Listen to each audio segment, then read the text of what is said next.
issue of the elections, of the cancelled elections. Whilst the elections were cancelled in counties or gubernatorial, and an issue has been taken up that if this court has jurisdiction because interpretation of the Constitution is in the High Court.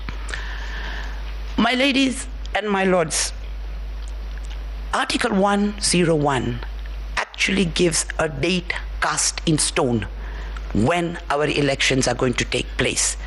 General Assembly, Parliament, Presidential, the whole lot. So it is on the second Tuesday of every 5th year. Article 101 read with Article 136 2A, read with Article 177 1A of the Constitution, and 181, clear, cast in stone. We all know why that happened, because initially dates could be set by whoever they wanted to.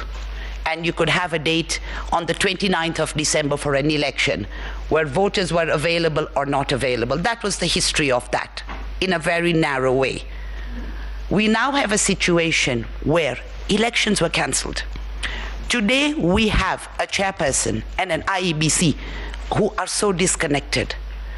What happens if in 5 years from now somebody decides to cancel a presidential election on the basis of a national emergency? This is something that really struck us when we were looking at this. It was something that had never crossed our mind. It's a hypothetical, yes, but maybe some direction needs to be given on that. Secondly, the suppression of voter turnout and voters being disenfranchised. We've been told this entire election is mathematical. Take a calculator and you'll get a result. That's what I've been told. If it's as simple as taking a calculator, the national tally that was stated by the chairperson was 65.4% or thereabouts. In Mombasa, where there was no gubernatorial election, and that you can work out from simple mathematics as to the number of people who showed up vis-a-vis the number of people, the voter turnout was 44%. In Kakamega, with a national tally of 65.4%, the total number of voter turnout was 57%. Simple mathematics, even saying that the figures we have are correct. And that is where we've come from, because there was a submission that we've not shown anything. Those two counties were way below the national tally. Whose strongholds they were is not my problem. All we are saying is that there was suppression and therefore voters were disenfranchised. You're cancelling an election at 8 o'clock at night on the 8th for voters the following day. You can imagine the confusion. And what was the reason for the confusion? A mix-up in ballots. This is all in our petition. I am just speaking to your lordships because if you read the petition, all the annexures are there. Oh, sorry, oops, we made a mistake in the ballot papers. There was a mix-up. Yet, there was supposed to be gazettement.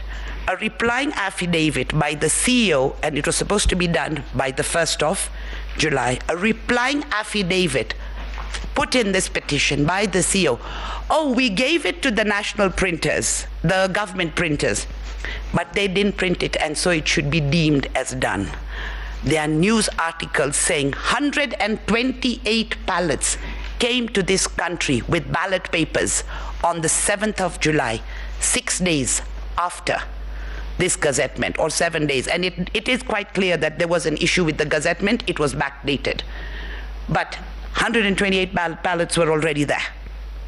And the chairman admitted it, that there was a problem with the machine at the government printers for the printing.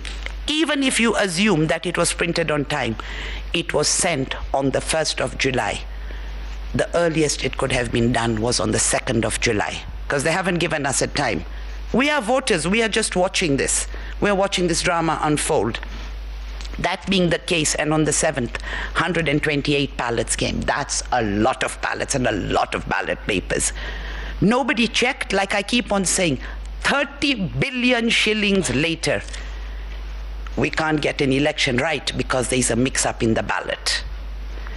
And therefore, my ladies and my lords, what is happening here is not a way to have an election at any level.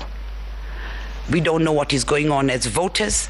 People who are listening to this are getting even more confused as to what is happening out there. Was this accurate? Was this verifiable? It's our humble submission.